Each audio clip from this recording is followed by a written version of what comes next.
नमस्कार, जय श्री कृष्ण। मेरा नाम है जोशी आशीष और आप देखना शुरू कर चुके हैं ज्योतिष की दुनिया का आपका अपना YouTube channel the Rudra astrology. आज हम वास्तु के विषय में एक महत्वपूर्ण चर्चा करने वाले हैं। आप अपना नया मकान बना रहे हैं, घर की नींव रखना चाहते हैं, इसके लिए आप यह वीडियो देख रहे हैं तो यह आपके लिए बहुत ही उत्तम वीडियो देखने का समय है, क्योंकि बहुत ही ज़्यादा जानकारी वाला, बहुत ही आपके लिए फ़ायदेमंद यह वीडियो हो सकता है।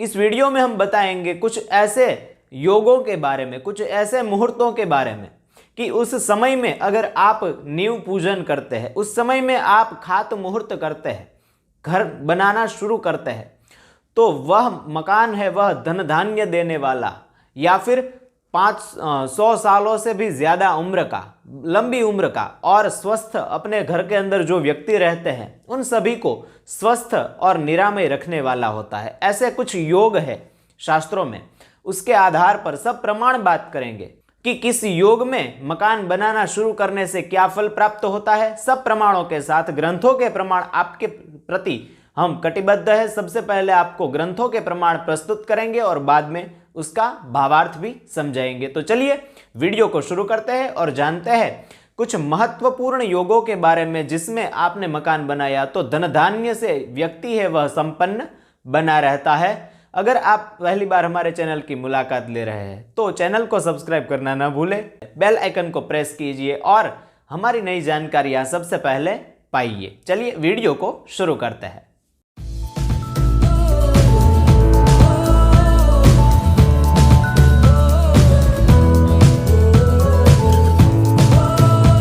हर बार की तरह इस बार की चर्चा की शुरुआत भी हम शास्त्र प्रमाण के साथ करेंगे। मुहूर्त चिंतामणि नाम के ग्रंथ में एक योग बताया है कि इस योग में अगर आप गृहारंभ करते हैं तो आपका मकान है वह 100 सालों तक अमर रहता है। 100 सालों तक उसमें कुछ मकान में होता नहीं है। और दूसरा योग है जिसमें मकान है वह 80 साल तक टिका रहता है। तो यह कौन से योग है, आइए जानते हैं। लग्नांबरायेषु भृगुग्न भानुभिः केंद्रे गुरौ वर्ष शतायुरालयः बंधौ गुरुर्व्योम्नि शशि कुजार्कजौ लाभे तदाशीति समायुरालयः।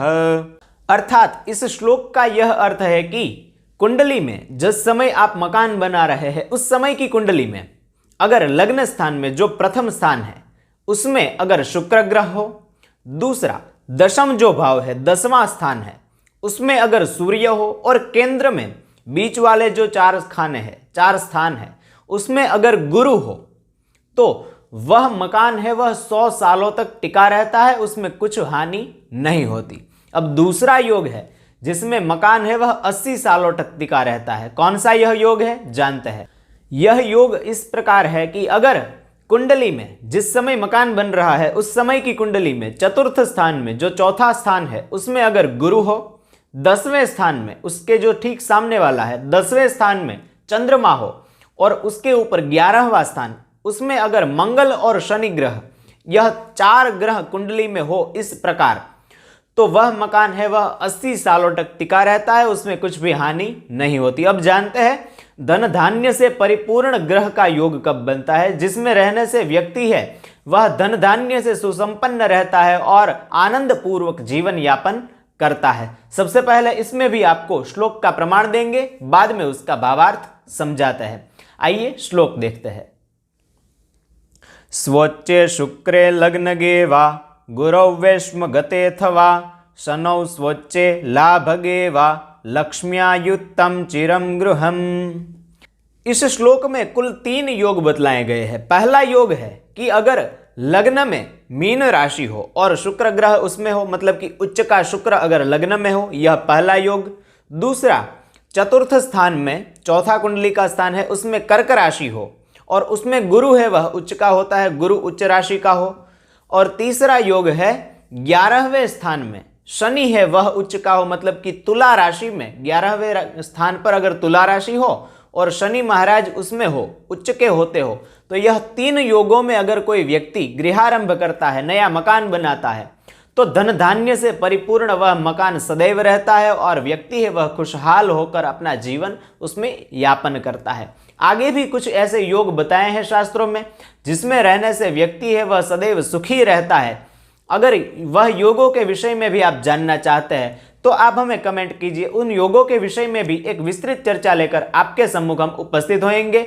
दूसरे कुछ योग ऐसे हैं जिसमें अगर जिस समय आपने मकान बनाया तो आपका घर है वह जल्दी बिक जाएगा, आप उस घर में निवास ही नहीं कर पाओगे, 1 साल के भीतर वह घर आपको छोड़ना पड़ सकता है। या फिर कुछ ऐसी नेगेटिव एनर्जीज उस घर में आ जाती है, भूत प्रेत पिशाच इत्यादि नेगेटिव एनर्जी है वह उस घर में निवास करती है। ऐसे भी कुछ योग है। अगर उन सभी योगों के विषय में आप जानना चाहते हैं तो कमेंट कीजिए। जल्द ही हम इसी विषय पर एक वीडियो लेकर आपके सम्मुख उपस्थित होंगे। अगर वास्तु के विषय में आपकी कोई भी समस्या है तो आपका एक ही सॉल्यूशन है, द रुद्रा एस्ट्रोलॉजी। व्हाट्सएप पर अभी हमारा संपर्क करें और अपनी समस्या का समाधान पाइए। चलिए जल्द ही मिलते हैं एक नई वीडियो में एक नए विषय के साथ। तब तक के लिए धन्यवाद। जय श्री कृष्ण, वंदे मातरम।